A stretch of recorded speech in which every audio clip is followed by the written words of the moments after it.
Bradesco. Entre nós, você vem primeiro. Olá, boa noite. Boa noite. Um homem de 37 anos foi preso no interior de São Paulo depois de invadir uma rede social para monitorar a ex-namorada. O suspeito já tinha sido condenado por entrar escondido no condomínio da vítima.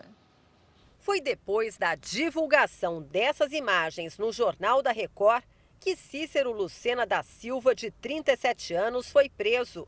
Ele já havia sido condenado por furtar controles de acesso à garagem e invadir o condomínio da ex-namorada em Hortolândia, no interior paulista.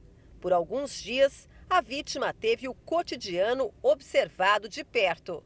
O que levou o Cícero de volta à prisão foi uma nova denúncia. Ele teria invadido um perfil numa rede social para monitorar a rotina da ex-namorada. A justiça já havia determinado, desde a invasão do condomínio, que ele não se aproximasse ou mantivesse contato com a vítima. As denúncias de stalking, que é um tipo de perseguição, aumentaram mais de 34% no país no ano passado.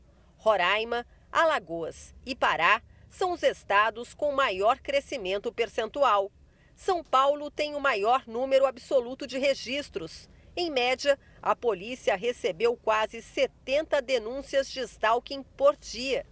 O advogado explica quando o crime pode ser configurado. Hoje de manhã mandou mensagem, você ignorou ou disse para não procurar mais. À tarde está na porta do seu trabalho. Essa reiteração incomodando, trazendo uma pressão psicológica, física, às vezes até com atos de violência, isso é o que vai caracterizar de fato o stalking.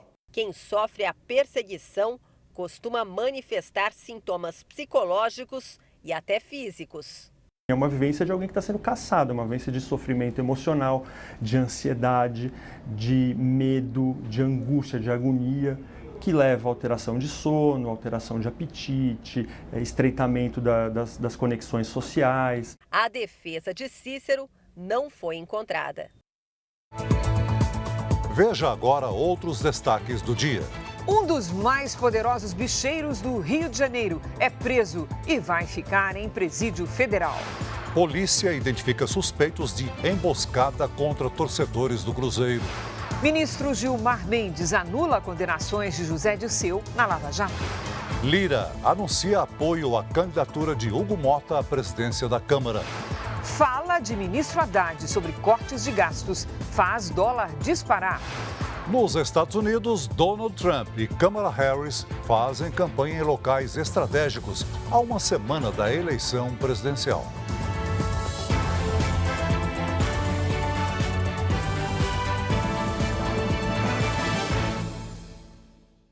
Oferecimento: Crédito Bradesco. Dinheiro na hora em 3 cliques pelo app.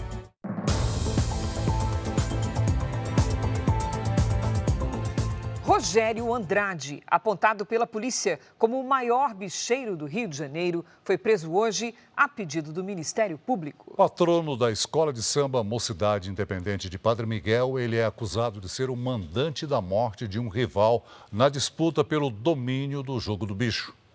Rogério Andrade foi levado à cidade da polícia hoje pela manhã, após ser detido em casa. De acordo com o Ministério Público, o contraventor mandou matar o também bicheiro Fernando Inácio em 2020. O rival voltava de Angra dos Reis, litoral sul do estado, quando foi executado a tiros numa emboscada no estacionamento de um heliponto. Um ano depois, a promotoria denunciou Rogério Andrade, mas o Supremo Tribunal Federal encerrou a ação por falta de provas. Agora, o MP afirma que identificou novos elementos que apontam a participação de Rogério Andrade no crime. Outro preso na operação de hoje foi Gilmar Enéas Lisboa. Ele é suspeito de monitorar Fernando Inácio até o momento do assassinato. A defesa de Gilmar não foi localizada. Os advogados de Rogério Andrade informaram que não vão se manifestar. Durante a tarde, Rogério Andrade passou por audiência de custódia e teve a prisão preventiva mantida. A Justiça ainda determinou a transferência do contraventor para um presídio federal fora do estado. Na decisão, a juíza responsável destacou que Rogério exercia a função de chefe do grupo criminoso, voltado para a prática de diversos crimes, como homicídio, corrupção, contravenção e lavagem de dinheiro, com contatos em órgãos de segurança estaduais, motivo pelo qual a transferência para um presídio federal se mostra necessária para impedir eventuais interferências nas investigações. A guerra pelo jogo do bicho e máquinas caça-níqueis começou com a morte do contraventor Castor de Andrade em 1997. O sobrinho Rogério Andrade, o genro Fernando Inácio e o filho Paulo Andrade dividiriam os negócios. A briga pelo poder teria matado cerca de 50 pessoas. Paulo Andrade foi assassinado em 1998. O filho de Rogério Andrade foi morto em 2010, vítima de um atentado à bomba. O problema é quando esses acordos e esses processos não são respeitados ou divergem dos interesses das pessoas que estão disputando, né? Então, você tem uma série de elementos que são inseridos dentro dessas disputas que tensionam e chegam a levar à morte, chegam a levar a execuções, né? Então, e a família do Castor de Andrade não foi exceção nesse caso. Nem as câmeras de segurança, nem a presença de testemunhas inibem os assaltantes. Algumas ações acontecem na porta dos condomínios. Os flagrantes foram registrados em São Paulo. A motociclista esperava o portão da garagem abrir quando foi abordada por um assaltante, que em poucos segundos leva o celular dela. Você não sabe se ele vai te agredir, se simplesmente vai entrar com você dentro da sua casa e fazer algo pior, né? Registros assim são comuns na capital. Esta jovem foi roubada enquanto mexia no celular em frente do prédio. O assaltante foge de bicicleta. Ela hesita. Em seguida, tenta correr atrás da dupla, mas já é tarde demais. Aqui, nem a idosa que caminha com a ajuda de uma bengala é poupada. Ela perde a corrente num golpe certeiro no pescoço.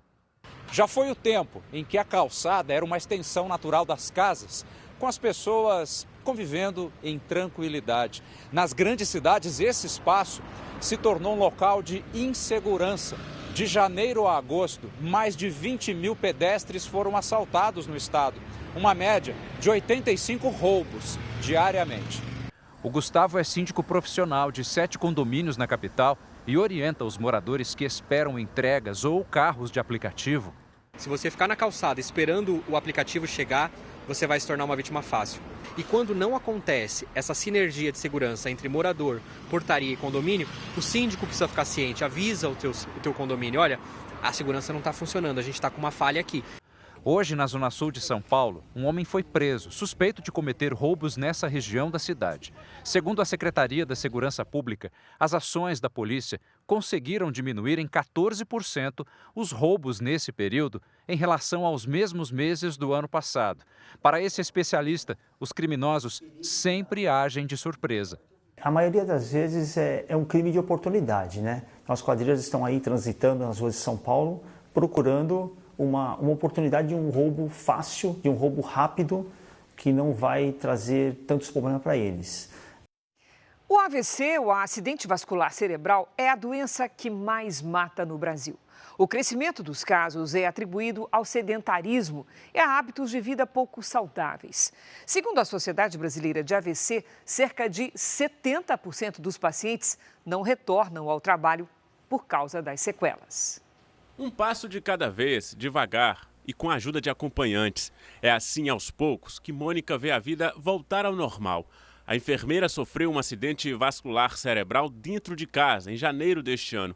O processo de reabilitação tem sido fundamental para reverter as sequelas da doença. Depois que eu comecei a fazer fisioterapia, me envolver com uma equipe multidisciplinar, uma equipe muito boa de médicos e de fisioterapeutas, aí me ajudou, porque levanta a autoestima da gente. O AVC é a doença que mais deixa sequelas no mundo. Atualmente é também a que mais mata no Brasil, ultrapassando o infarto.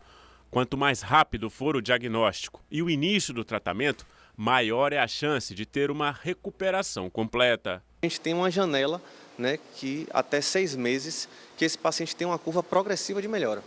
Né? Então, a fase inicial, até 6 meses pós-lesão, é a fase que tem que se investir mais nesse processo de reabilitação. Segundo a Sociedade Brasileira de AVC, cerca de 70% das pessoas que tiveram um acidente vascular cerebral não retornam ao trabalho devido a sequelas. E metade fica dependente de outras pessoas no dia a dia. A boa notícia é que 90% dos casos podem ser prevenidos com hábitos saudáveis. Este neurologista do Hospital Moriá diz que fazer exercício todos os dias ajuda na circulação sanguínea. A gente precisa ter uma atividade física regular para manter a saúde circulatória adequada. Além disso, controlar os níveis de pressão arterial, controlar a glicemia, triglicerídeos também é a mesma coisa. Então, através desses fatores, desses hábitos, a gente consegue prevenir até 90% dos casos. Funcionários de um banco são investigados pela polícia do Rio de Janeiro por montarem um esquema criminoso que invadia o sistema da agência, alterava os dados dos clientes e fazia transferências milionárias. O prejuízo estimado com os golpes é de 40 milhões de reais. Os agentes cumpriram hoje 6 mandados de busca e apreensão, 2 deles em Mato Grosso e o restante em endereços na cidade do Rio e na Baixada Fluminense. Foram apreendidos celulares, computadores e pendrives, material que pode ajudar a polícia a identificar quem são os beneficiários desse esquema. As investigações apontaram que funcionários e terceirizados de um banco entravam no sistema de dados e alteravam informações cadastrais dos clientes. Até registros biométricos eram modificados. O grupo teria desviado cerca de 40 milhões de reais. Imagens de câmeras de segurança de uma agência na zona sul do Rio ajudaram a polícia a entender como a quadrilha agia. Um funcionário da área de informática retira um pendrive da mochila e conecta ao computador. De acordo com a polícia, um software dá acesso remoto para os criminosos praticarem os golpes. Em outras gravações, mecânicos de refrigeração e até da brigada de incêndio da agência bancária são flagrados invadindo a rede.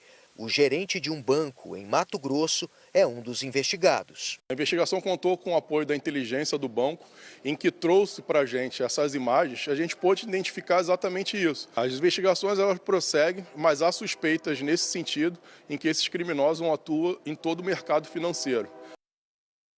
Nos últimos dias de outubro, a chuva mais pesada está concentrada sobre a região centro-oeste do Brasil. Vamos conversar com a Lidiane Sayuri. Oi, Lid, boa noite. Como é que vai ficar o tempo na quarta-feira? Ainda com bastante chuva, Cris. Boa noite para você. Celso, boa noite. E boa noite para você de casa. Temos um corredor de umidade que vai do sudeste até a região norte. Este fenômeno estimula a chuva mais intensa. Em Brasília e em Goiânia, tem previsão de pancadas ao longo de toda a quarta-feira. Máximas entre 26 e 28 graus. Em Belo Horizonte, dia com muitas nuvens. A chuva vem à tarde. A temperatura não passa dos 24. Em São Paulo, quarta e quinta com muitas nuvens, mas sem previsão de chuva. À tarde, as temperaturas variam entre 25 e 26 graus. Na sexta, dia abafado, com pancadas e raios à tarde. Faz até 28. Hoje choveu forte entre os estados de Minas Gerais e Espírito Santo. Nas imagens de satélite é possível observar que ainda há nuvens carregadas em alguns pontos do sudeste. Amanhã, o corredor de umidade e as instabilidades que se formam no interior do continente mantêm a faixa central do Brasil na rota dos temporais. No giro de temperaturas, faz até 25 graus em Curitiba. No Rio de Janeiro, 27. Em Cuiabá, 32, em Maceió 30 e até 37 em Boa Vista. Tempo Delivery. O Jaime e a Lorena querem saber a previsão para Acreúna, Goiás. Bem-vindo, casal. Quarta com pancadas de chuva e máxima de 31 graus. Na quinta, o sol aparece e chove à tarde, faz até 30. Já na sexta, dia com muitas nuvens. Pode chover a qualquer hora, máxima de 28. A Beatriz é de Assis Chateaubriand, no Paraná. Olá, Beatriz. De quarta até sexta, se prepare para dias de bastante calor e sem chuva. Os termômetros vão até os 33 graus. Participe do nosso Tempo Delivery nas redes sociais, poste sua mensagem com o nome de uma cidade e a hashtag você no JR. Cris, Celso. Obrigada, Lidy. Veja ainda hoje, ministro do Supremo Gilmar Mendes anula condenações de José Dirceu na Lava Jato. Arthur Lira anuncia apoio a Hugo Mota, do Republicanos, na disputa pela presidência da Câmara dos Deputados. Após declaração de Fernando Haddad sobre corte de gastos, dólar atinge maior valor em 3 anos.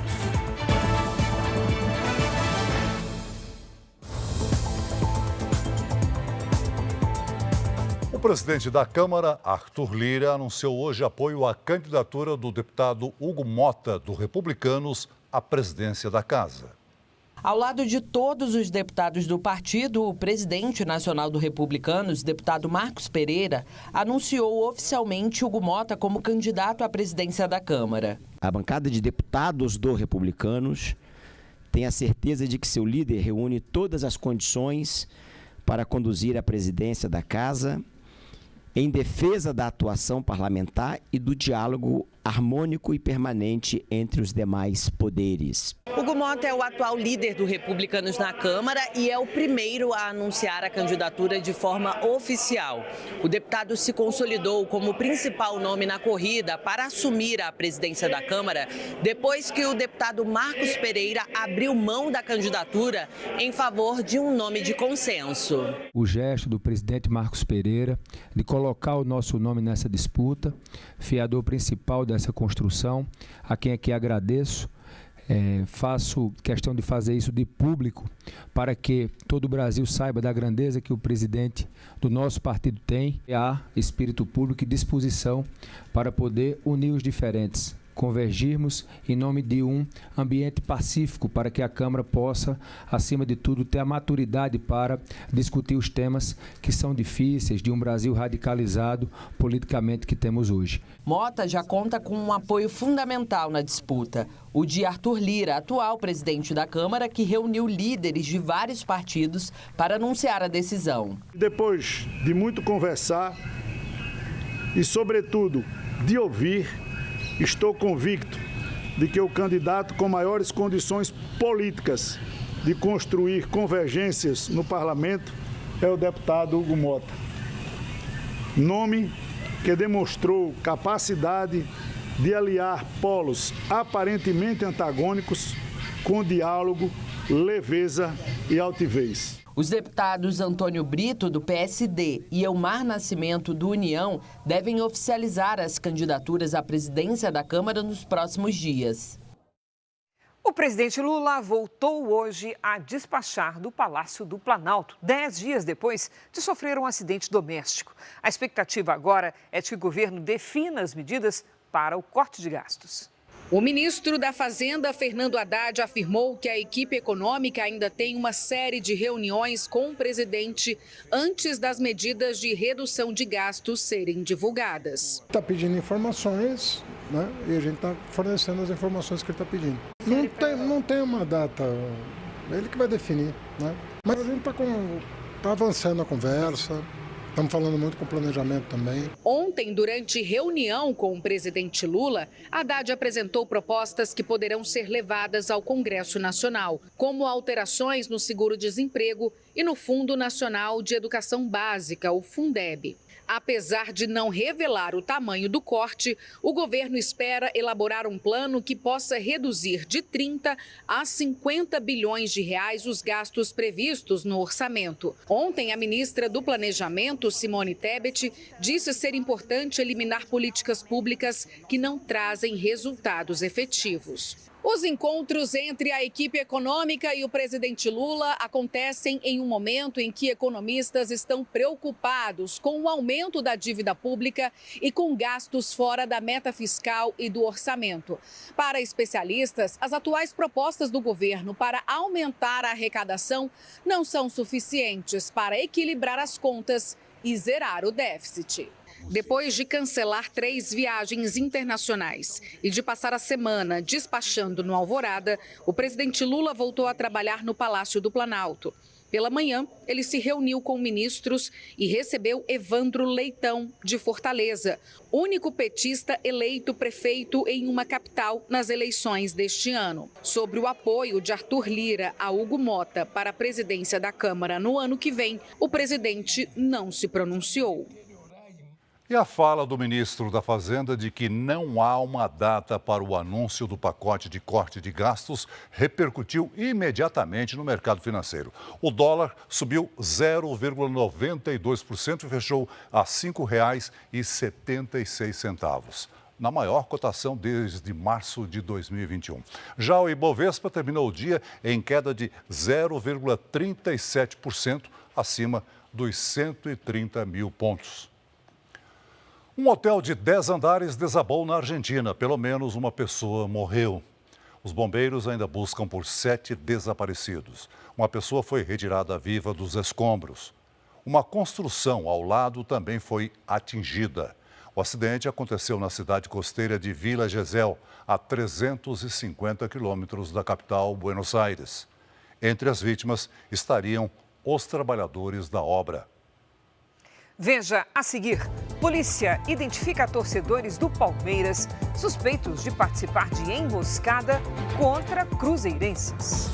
Grupo terrorista Hezbollah anuncia novo chefe após morte de Hassan Nasrallah em um ataque aéreo de Israel.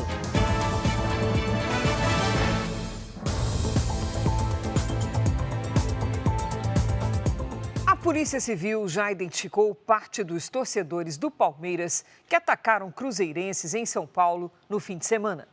O delegado responsável pelo caso vai pedir a prisão deles. Marcos soube do ataque na manhã de domingo em Belo Horizonte e reconheceu o irmão mais novo, Max, nas imagens da emboscada da torcida Mancha Alviverde do Palmeiras contra a Máfia Azul, organizada do Cruzeiro. Simplesmente jogaram aqueles pregos para furar o pneu dos ônibus que conseguiram. E na hora que eles viram que o ônibus parou e perdeu o controle e parou, parece que foi um efeito formiguinha. Cada um já veio determinado a fazer uma coisa. Max tem 28 anos e aparece nestas fotos no meio da torcida. Os cruzeirenses estavam em 2 ônibus que foram interceptados na rodovia Fernão Dias, em Mairiporã, na Grande São Paulo. O grupo voltava de um jogo em Curitiba. Um integrante da Máfia Azul, José Vitor Miranda, de 30 anos, morreu. Outros 17 torcedores ficaram feridos, pelo menos 7 deles com traumatismo craniano. O Max, assim como os outros feridos durante o ataque, foi atendido inicialmente em Mairiporã, mas como o estado dele era grave, foi transferido aqui para este hospital em Franco da Rocha, na região metropolitana de São Paulo. Segundo o irmão, Max está na UTI, entubado e em coma induzido. Está com queimadura, né, com 20% de queimadura de 2º grau. No crânio tem três trincas pequenas. Marcos confirma que o irmão faz parte da Máfia Azul, mas que viaja apenas porque gosta do time e que não se envolve em brigas. Independente de qual torcida seja, não existe você botar fogo no ônibus para queimar pessoas vivas porque você não gosta da pessoa, porque a pessoa é sua arquirrival. Ninguém foi preso até o momento, mas hoje a Secretaria da Segurança Pública informou que a delegacia que investiga o caso já identificou parte dos envolvidos, apesar de muitos estarem com o rosto coberto, e que vai pedir a prisão deles. O corpo do torcedor do Cruzeiro que morreu vítima de espancamento e queimaduras foi enterrado hoje em Minas Gerais. O corpo foi transferido do Instituto Médico Legal de Franco da Rocha, na Grande São Paulo, para o velório em um ginásio poliesportivo de 7 Lagoas, região central de Minas Gerais. Amigos trouxeram bandeiras e uniformes da Máfia Azul, torcida organizada do Cruzeiro, para prestar homenagens a José Vitor Miranda, de 30 anos. Com medo, não quiseram se identificar. Era um cara tranquilo, um cara alegre, um cara da paz. O torcedor foi uma das 18 pessoas feridas durante a emboscada da torcida organizada Mancha Alviverde do Palmeiras a cruzeirenses no fim de semana, na rodovia Fernão Dias, em São Paulo. Do ginásio, o cortejo seguiu para este cemitério particular de 7 Lagoas, cidade onde o cruzeirense morava. O torcedor foi enterrado no fim da tarde. José Vitor deixa um filho de 8 anos. Familiares e amigos pedem uma investigação rigorosa e que os criminosos sejam presos. Que a polícia, paulistana, consiga identificar os responsáveis por isso aí e consiga conter, né? Porque a gente sabe que é um cenário de guerra. Então a gente espera que termine, né? Essa violência, essa brutalidade. A Procuradoria-Geral de Justiça de Minas Gerais disse que trabalha em parceria com o Ministério Público de São Paulo para identificar e punir os agressores. A Conmebol anunciou agora há pouco a mudança de estádio da partida entre Botafogo e Peñarol, no Uruguai, por questões de segurança. O jogo da semifinal da Copa Libertadores, marcado para amanhã, será disputado no Estádio Centenário, que pertence à Prefeitura de Montevidéu, e não mais no Estádio do Peñarol. As duas torcidas poderão comparecer ao jogo. O governo do Uruguai se comprometeu a garantir a segurança de todos os torcedores. Semana passada, no Rio de Janeiro, uruguaios se envolveram numa grande confusão na orla da Praia do Recreio, na zona oeste da cidade. O Ministério Público do Rio de Janeiro vai pedir a pena máxima de 84 anos para Rony Lessa e Elcio de Queiroz, réus confessos do assassinato da vereadora Marielle Franco. O júri popular está marcado para começar amanhã. Rony Lessa e Elcio de Queiroz foram denunciados por duplo homicídio triplamente qualificado, uma tentativa de homicídio e pela receptação do carro utilizado no dia do crime. A pena pode chegar a 84 anos de prisão. Eles vão participar do julgamento por videoconferência porque estão detidos em presídios federais fora do Rio de Janeiro. Marielle Franco e o motorista Anderson Gomes foram mortos em março de 2018. Destaque internacional: o Hezbollah anunciou um substituto para o líder morto no mês passado. Hoje, um jovem morreu em Israel em novo ataque do grupo terrorista. Pelo menos 60 foguetes foram lançados pelo Hezbollah contra o norte de Israel. Um dos artefatos atingiu uma cidade a menos de 10 quilômetros da fronteira. Um homem de 24 anos morreu no ataque. Parente da vítima, Fatih, diz que a família tem medo de viver na região. Dormimos nos abrigos. Isso assusta as crianças. Elas não conseguem ficar em casa, diz. No Líbano, um ataque atribuído ao Hezbollah atingiu uma base da Força de Paz das Nações Unidas. O Hezbollah anunciou hoje o Sheikh Naim Qassem como novo secretário-geral do grupo terrorista. O libanês foi escolhido como sucessor de Hassan Nasrallah, morto no final de setembro em um ataque aéreo de Israel no subúrbio de Beirute. O ministro israelense da Defesa, Yoav Gallant, disse que o novo líder do Hezbollah não vai durar muito tempo. Na faixa de Gaza, um ataque matou pelo menos 93 pessoas, segundo o Ministério da Saúde, controlado pelos terroristas do Hamas. O bombardeio atingiu uma área residencial que abrigava civis na cidade de Beit Lahia, no norte do território palestino. As forças de defesa de Israel investigam o caso.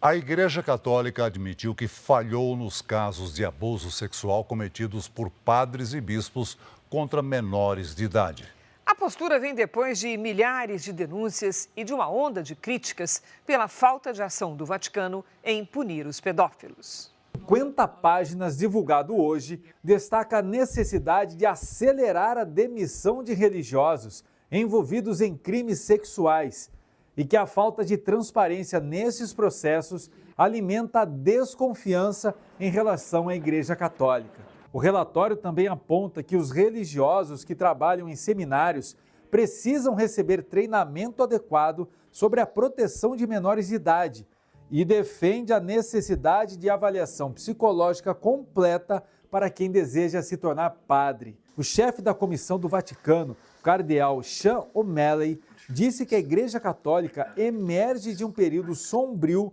no qual os líderes erraram tragicamente. O cardeal também reconheceu que a Igreja falhou em não cuidar das vítimas quando elas mais precisavam. Vítimas, familiares e autoridades sempre exigiram uma resposta severa da Igreja Católica contra padres e bispos envolvidos em crimes sexuais. Pressionado em 2013, o Vaticano tornou obrigatória a denúncia de qualquer suspeita de agressão sexual.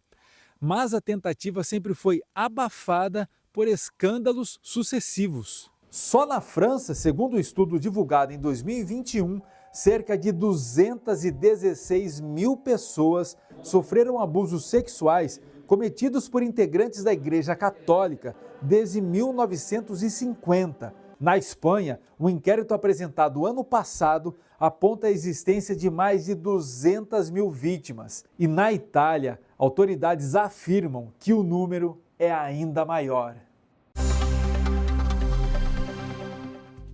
O Japão reativou um reator nuclear, agora reforçado com um muro anti-tsunami, próximo à região central de Fukushima. A área foi devastada no desastre de 2011, que causou mais de 18 mil mortes. Depois do acidente, o país desativou os 54 reatores nucleares e, ao longo dos anos, reativou 12 das unidades operacionais. Novos ataques russos deixaram pelo menos 4 mortos e 6 feridos em uma área residencial na cidade de Kharkiv, na Ucrânia. Mais cedo, o presidente russo Vladimir Putin anunciou uma nova rodada de exercícios com armas nucleares. Steve Bannon, um dos principais aliados e ex-estrategista de Donald Trump, foi libertado após cumprir 4 meses de prisão. A soltura acontece a uma semana das eleições americanas. Bannon foi preso depois de não colaborar na investigação sobre a invasão ao Capitólio. Nicolás Maduro disse que espera que o presidente Lula se manifeste sobre o veto à entrada da Venezuela no grupo do BRICS. Foi durante uma participação em um programa de TV da rede pública venezuelana. Maduro evitou culpar Lula e responsabilizou o Itamaraty pela decisão. O Itamaraty tem sido um poder dentro do poder no Brasil há muitos anos. Sempre conspirou contra a Venezuela, declarou. Sempre ha conspirado contra a Venezuela. Na semana passada, durante reunião do BRICS, o Brasil não apoiou a entrada da Venezuela como país convidado do grupo. A crise entre os dois países se agravou depois da suspeita de fraude na eleição que reelegeu Maduro. O Itamaraty não se manifestou sobre as falas do presidente da Venezuela. Veja a seguir, o Monte Fuji pela primeira vez não registra neve no mês de outubro. Faltam 7 dias para as eleições nos Estados Unidos e os candidatos fazem campanha em locais estratégicos em busca de votos. Mais de 4 milhões de estudantes se inscreveram para o Enem. Na reta final para as provas, a dica é controlar a ansiedade.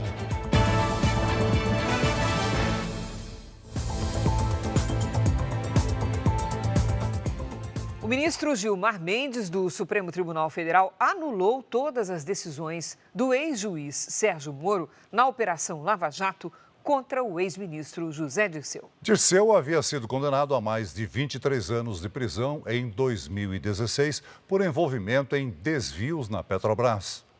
A decisão do ministro Gilmar Mendes atendeu a um pedido da defesa de José Dirceu, com base na tese já firmada no Supremo de que o ex-juiz e senador Sérgio Moro atuou de forma parcial nos processos da Lava Jato. Na prática, o ministro anulou todos os atos processuais de Moro em 2 ações penais contra Dirceu e devolveu os direitos políticos ao ex-ministro. Segundo Gilmar Mendes, os elementos concretos demonstram que a confraria firmada pelo ex-juiz Sérgio Moro e os procuradores de Curitiba encarava a condenação de Dirceu como objetivo a ser alcançado para alicerçar as denúncias que, em seguida, seriam oferecidas contra o presidente Lula. Gilmar Mendes contrariou o procurador-geral da República, Paulo Gonet, que se manifestou contra a anulação. Com a medida, as condenações de outras instâncias superiores contra Dirceu também perdem validade. Gilmar Mendes mandou cópia da decisão ao Superior Tribunal de Justiça, onde Dirceu espera pelo julgamento de 2 recursos. Os casos levaram o político a ser condenado a mais de 23 anos de prisão por crimes como corrupção e lavagem de dinheiro em esquemas de corrupção na Petrobras. Em nota, a defesa afirmou que José Dirceu recebeu com tranquilidade a decisão e que sempre confiou na justiça. Sérgio Moro criticou a decisão no plenário do Senado. Ainda que nas minhas condutas houvesse algum vício, alguma parcialidade em relação a esse caso, que jamais houve, são fatos objetivos, reconhecidos de uma sentença, fatos, provas e lei. Essa sentença havia sido mantida pelo Tribunal da 4ª Região, pelo STJ, Nós vamos acreditar que todos estavam envolvidos, então, em uma gigantesca conspiração para perseguir politicamente alguém, para condenar um inocente. E vejam esse dado que é interessante. Até hoje eu não vi nenhuma condenação da Operação Lava Jato ser reformada ou anulada com o argumento de que o condenado era inocente. Quase 6 anos depois de ser preso, o ex-governador do Rio de Janeiro, Luiz Fernando Pezão, recuperou os direitos políticos. O Supremo Tribunal Federal manteve o entendimento do ministro André Mendonça, que havia derrubado uma decisão de 2019 da Justiça do Rio de Janeiro. Na época, o ex-governador havia sido condenado à multa e à suspensão dos direitos políticos por irregularidades em repasses à Secretaria de Saúde do Estado entre 2014 e 2015. Pezão foi eleito prefeito de Piraí, no sul fluminense, no primeiro turno das eleições desse ano. E, de acordo com a Justiça, está apto a assumir o cargo em 1º de janeiro. O presidente da Câmara dos Deputados, Arthur Lira, decidiu que o projeto que pretende dar anistia aos envolvidos nos atos antidemocráticos de 8 de janeiro vai precisar passar por uma comissão especial. Antes, a proposta seria submetida somente à Comissão de Constituição e Justiça. Na prática, a decisão vai atrasar a tramitação do texto. Segundo parlamentares, o projeto de anistia vem sendo usado como barganha entre o governo e a oposição na eleição para a nova mesa da diretora da Câmara no ano que vem. Em visita ao Senado, o ex-presidente Jair Bolsonaro disse que a votação do projeto de anistia aos presos do 8 de janeiro não foi colocado como condição para o PL ceder apoio aos candidatos à presidência da Câmara e do Senado. Não tem condição, tá? Nós somos 95 deputados aqui na Câmara. Se fosse 257, tudo bem. A gente nem condicionaria nada, faria. Não faríamos, não temos uma grande bancada, mas não temos maioria para decidir. Bolsonaro sinalizou o apoio do partido às candidaturas de Davi Alcolumbre, do União Brasil, para presidir o Senado, e de Hugo Mota, do Republicanos, para comandar a Câmara. A Polícia Federal concluiu que falhas evidentes da Secretaria de Segurança do Distrito Federal foram decisivas para que a polícia não conseguisse conter a invasão e a depredação das sedes dos 3 poderes no dia 8 de janeiro do ano passado. O relatório entregue ao STF cita a ausência inesperada do então secretário Anderson Torres no dia da invasão e também a falta de ações coordenadas e o despreparo como fatores que impediram a resposta eficaz das forças de segurança. Falta exatamente uma semana para as eleições americanas. É o momento em que os candidatos à presidência apostam nos argumentos finais para convencer os eleitores.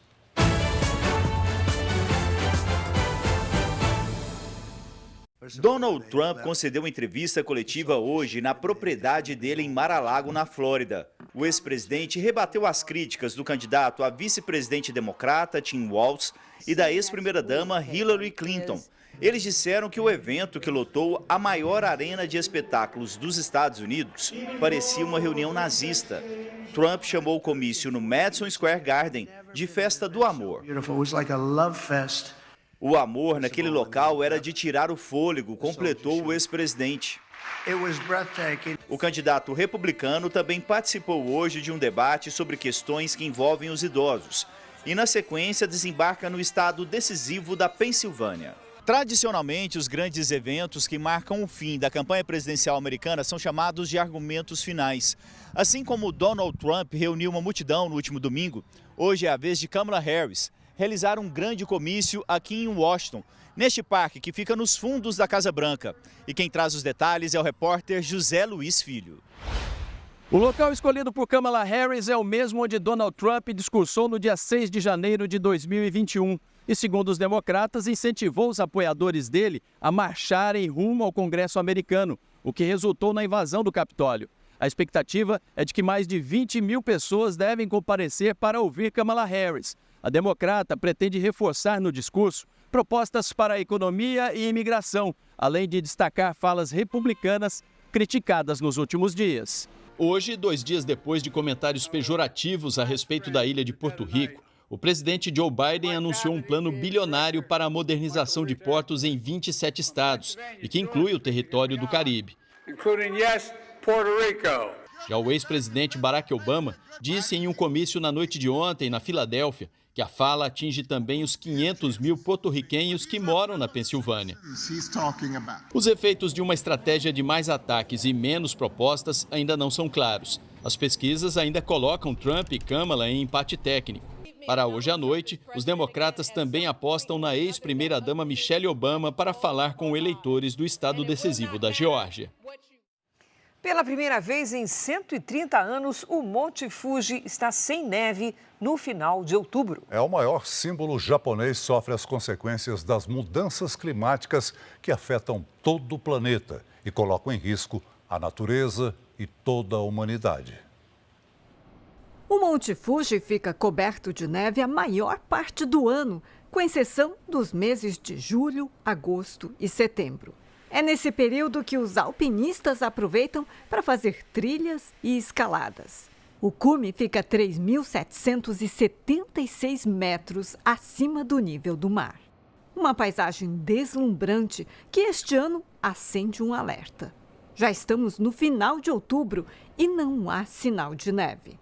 Os primeiros flocos deveriam ter caído no começo do mês, mas até agora nada.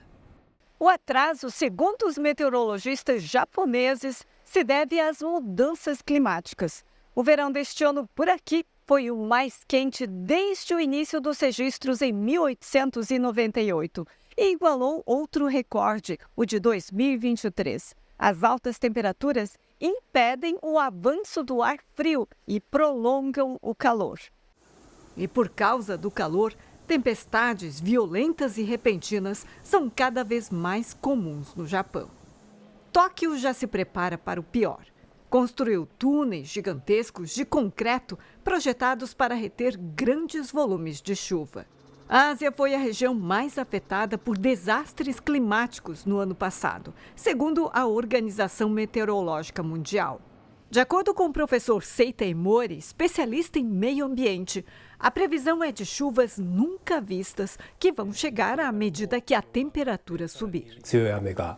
Sinais dos impactos das mudanças climáticas em todo o mundo e um alerta para a urgência das medidas de proteção ao planeta.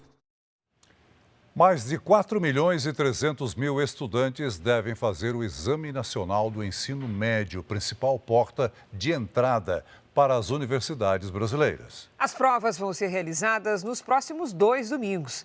E nesta reta final, os candidatos tentam controlar a ansiedade. 120 estudantes lotam a sala neste cursinho preparatório para o Enem. Olhos atentos às dicas da professora para se dar bem na temida redação. Uma redação ruim, ela tira o aluno do concurso. E uma redação muito boa, ela bota o aluno nas melhores universidades do país. Mais de 4.300.000 estudantes em todo o Brasil se inscreveram para o Exame Nacional do Ensino Médio. A nota pode ser usada para entrar nos cursos superiores. As provas ocorrem nos dias 13 e 10 de novembro. Gláucia se preparou o ano inteiro, mas tem medo que o nervosismo atrapalhe o desempenho dela. Acho que eu tenho medo de travar, talvez, né? Segundo os professores especialistas de Enem, nessa reta final, já não adianta ficar tantas horas estudando, principalmente depois que o pessoal sai aqui da sala de aula e vai para casa. A orientação agora é cuidar do equilíbrio físico e mental. A dica é lembrar que o cérebro e o corpo, eles precisam de descanso. Nesse período, um pouco antes, horas antes do exame, o importante é o estudante reservar horários para lazer, para curtir a família, para sair. A pressão da família também pode prejudicar a performance dos estudantes. Isso tende a influenciar de uma maneira negativa, né, na execução da prova. E isso pode, inclusive, aumentar o grau de ansiedade que esse aluno possa vir sentir. Por isso, a principal orientação agora é manter a confiança e pegar leve nos estudos. A Amanda está determinada, estudou o ano inteiro e sonha com uma vaga na faculdade de medicina. Para controlar a ansiedade, ela vai se concentrar em técnicas de respiração e abrir mão da dieta. Vou levar chocolate, como chocolate para comer e acalmar. O Jornal da Record de hoje termina aqui. Essa edição na íntegra e também a nossa versão em podcast estão no Play Plus e em todas as nossas plataformas digitais.